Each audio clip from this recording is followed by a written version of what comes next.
Hello guys, तो कैसे हो आप सब लोग। उम्मीद करते हो कि आप सब खैरियत से होंगे। आज जो है मेरे आप जो है मेरे शॉर्ट्स जो है वो बहुत ज़्यादा देखते हो। आज जो है मैं पढ़ाने जा रहा हूँ citric acid cycle. Citric acid cycle क्या होता है? The citric acid cycle is the most important metabolic pathway for energy supply to the body. Citric acid cycle जो है वो मोस्ट इंपॉर्टेंट पाथवे होता है, मेटाबॉलिक पाथवे होते हैं, जो कि बॉडी के लिए एनर्जी सप्लाई के लिए बहुत ज़्यादा ज़रूरी होता है। About 65 to 70% of the ATP is synthesized in the Krebs cycle. About 65 to 70% जो भी एनर्जी होती है वो सिंथेसाइज होती है इन क्रेबस साइकिल में। यही है क्रेबस साइकिल या साइट्रिक एसिड साइकिल में। The citric acid cycle essentially involves the oxidation of acetyl coenzyme A to carbon dioxide and water. Citric acid cycle जो है वो इसमें ऑक्सीडेशन होती है acetyl coenzyme A to carbon dioxide and water में। The enzymes of tricarboxylic acid are located in the mitochondrial matrix। जो भी enzymes जो है वो ट्राइकार्बोक्सिलिक एसिड साइकिल के लिए जो भी enzymes ज़रूरत होती हैं वो माइटोकॉन्ड्रियल मैट्रिक्स में प्रेजेंट होती हैं। Oxaloacetate is considered to play a catalytic role in citric acid cycle। Oxaloacetate जो एक एंजाइम होता है ये एक कैटालिटिक रोल जो है वो इसमें निभाता है साइट्रिक एसिड साइकिल में। इसके बाद जो है हम पढ़ने जा रहे हैं reaction of citric acid cycle. क्या क्या रिएक्शन इसमें होती हैं? फॉर्मेशन ऑफ साइट्रेट, पहला जो है वो फॉर्मेशन ऑफ साइट्रेट होता है इसमें। Krebs cycle proper starts with the condensation of acetyl coenzyme A and oxaloacetate catalysed by the enzyme citrate synthase. Krebs cycle जो है वो प्रॉपर स्टार्ट होते हैं with condensation of acetyl coenzyme A and oxaloacetate. Combination of acetyl coenzyme A and oxaloacetate जब होता है उसमें फिर इसमें ये कौन एंजाइम करवाता है? ये साइट्रेट सिंथेसिस में जो होता है वो मैं आपको ये चार्ट भी दिखाता हूँ। ये आप देख सकते हो, ये पहला जो है वो पायरुवेट से एसिटाइल कोएंजाइम ए बनता है। फिर ऑक्सैलोएसिटेट एंड एसिटाइल कोएंजाइम ए जो है वो कंडेंसेशन होता है इसमें जो है in presence of citrate synthase और वो इसमें बनाता है साइट्रेट। यही जो है मैंने यहाँ पे लिखा है। उसके बाद जो है वो citrate is isomerised to isocitrate. जो साइट्रेट जो है वो आइसोमेराइज होता है into isocitrate by the enzyme aconitase. Aconitase enzyme in presence of aconitase enzyme की वजह से जो है वो साइट्रेट जो है वो आइसोसाइट्रेट में आइसोमेराइज होता है, कन्वर्ट होता है। This is achieved in a two stage reaction of dehydration followed by hydration through the formation of intermediate cis aconitase. ये रिएक्शन जो है वो अचीव इसमें जो है पहले डिहाइड्रेशन होता है और followed by hydration addition of water होता है इसमें through the formation of an intermediate cis aconitase जो है और एक इसमें जो है इंटरमीडिएट रिएक्शन होती है फिर ये भी बन जाता है। ये भी मैं आपको दिखाता हूँ। ये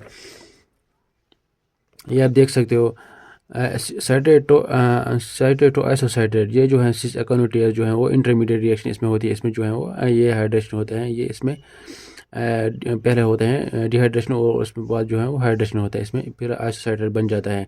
ये जो है ये इसमें इन दोनों के बीच में जो है ये इंटरमीडिएट रिएक्शन होती है। इसके बाद जो है वो formation of alpha ketoglutarate. The enzyme isocitrate dehydrogenase catalyze the conversion of isosaccharide to oxalosuccinate and then to alpha ketoglutarate। Enzyme isocitrate dehydrogenase जो होता है वो कैटालाइज करता है isocitrate to oxaloacetate and then to alpha ketoglutarate. The formation of NADH and liberation of CO2 occurs at this stage में जो है वो energy molecule NADH and liberation और निकलता है carbon dioxide in this stage. ये आप देख सकते हो यहाँ पे आइसोसाइट्रेट जो है वो ऑक्सैलोएसिटेट में कन्वर्ट हो जाए। उसके बाद जो है अल्फा कीटोग्लूटारेट इसमें जो है एनर्जी ये एंजाइम जो है आइसोसाइट्रेट डिहाइड्रोजनेस करवाता है और इसमें जो है वो एनर्जी मॉलिक्यूल बन जाता है NAD पॉजिटिव। उसके बाद जो है वो इसमें जो है वो लिबरेशन ऑफ CO2 भी होता है। इसके बाद जो है conversion of alpha ketoglutarate to succinyl coenzyme A occurs the oxidative decarboxylation catalyzed by alpha ketoglutarate dehydrogenase complex। This enzyme is dependent on ये conversion of alpha ketoglutarate to succinyl enzyme होता है। ये करवाता है ये करवाता है alpha ketoglutarate dehydrogenase complex enzyme जो है वो करवाता है conversion of alpha ketoglutarate to succinyl coenzyme A। इस जो है वो ये enzyme जो है वो डिपेंडेंट होता है 5 cofactors thiamine pyrophosphate lipoamide NAD positive FAD positive and coenzyme. Cofactor वो होता है जो एक नॉन प्रोटीन मॉलिक्यूल जो होता है वो जो रिएक्शन करवाने में मदद करता है कोफैक्टर। ये होता है थायमिन पायरोफॉस्फेट होता है, इसमें जो है ये विटामिन B1 होता है, lipoamide NAD positive FAD and coenzyme A। The mechanism of the reaction is analogous to the conversion of pyruvate to acetyl coenzyme A। ये जो ये यहाँ पे जो है ये रिएक्शन मैकेनिज्म ऑफ रिएक्शन जो है यहाँ पे है ये एनालॉगस होते हैं, जैसे कि पायरुवेट मैंने दिखाया, pyruvate to acetyl coenzyme A, ये इसी के ये एनालॉगस है। Formation of succinate. Succinyl coenzyme A is converted to succinate by succinate thiokinase. Succinyl coenzyme A जो है वो कन्वर्ट होता है succinate in presence of an enzyme succinate thiokinase। इस एंजाइम की प्रेजेंट में ये जो है कन्वर्ट होता है succinate में। This reaction is dependent on this reaction is coupled with the phosphorylation of GDP to GTP। ये जो इस रिएक्शन में जो है वो phosphorylation होते हैं, addition of phosphate group of GDP to GTP। GTP is converted to ATP by the enzyme nucleoside diphosphate and kinase। GTP जो है वो कन्वर्ट होता है into ATP में by the enzyme nucleoside diphosphate kinase, इस enzyme की presence में। यहाँ पे आप रिएक्शन देख सकते हो GTP plus ADP, ATP to ATP plus GDP। उसके बाद जो है conversion of succinate to fumarate. Succinate is oxidised by succinate dehydrogenase to fumarate. This reaction result in production of FADH2 and not NADH। इसमें जो है ये succinate जो है ऑक्सीडाइज होता है by succinate dehydrogenase to fumarate. Succinate जो है वो फ्यूमरेट में ऑक्सीडाइज होता है in presence of an enzyme succinate dehydrogenase. इस रिएक्शन में जो है वो फॉर्मेशन ऑफ FADH2 बन जाता है एंड ये NADH नहीं बन जाता है। इसके बाद जो है वो formation of malate. The enzyme fumarase catalyse the conversion of fumarate to malate with the addition of water.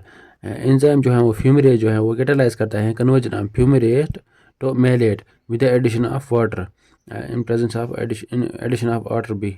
यहाँ पे आप देख सकते हो, मैं आपको दिखाता हूँ, ये सक्सिनल कोएंजाइम ये जो है वो सक्सिनेट में कन्वर्ज होता है in presence of enzyme succinate thiokinase.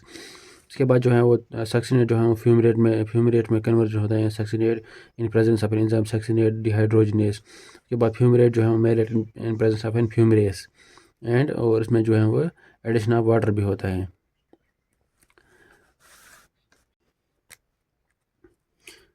इसके बाद जो हम पढ़ने जा रहे हैं conversion of malate to oxaloacetate। malate is then oxidized to oxaloacetate by malate dehydrogenase। malate जो है वो ऑक्सीडाइज होता है to oxaloacetate, ये करता है malate dehydrogenase enzyme। the third and the final synthesis of NADH occurs at this stage। इसमें जो है वो फाइनल स्टेज जो है वो NADH इसमें बन जाता है। the oxaloacetate is regenerated which can combine with another molecule to ester coenzyme and continue the cycle। the oxaloacetate जो है वो regenerate होता है जो फिर another molecule of ester coenzyme A के साथ जो है कंबाइन होता है। उसके बाद जो है इस साइकिल जो है वो कंटिन्यू चलता है। ये आप देख सकते हो मेलेट से जो है ऑक्सलोएस्टेट बन जाता है। इसमें जो है वो malate dehydrogenase in presence of enzyme जो है वो मेलेट डिहाइड्रोजनेस की वजह से जो है वो ऑक्सलोएस्टेट बन जाता है। इसमें जो है वो NADH जो है वो फॉर्मेशन होता है। ये जो है वो फाइनल सिंथेसिस ऑफ NADH इसमें इसी जो है वो इसी स्टेज में होता है।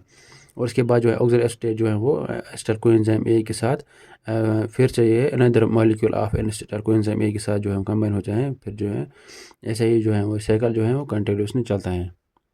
Thank you so much.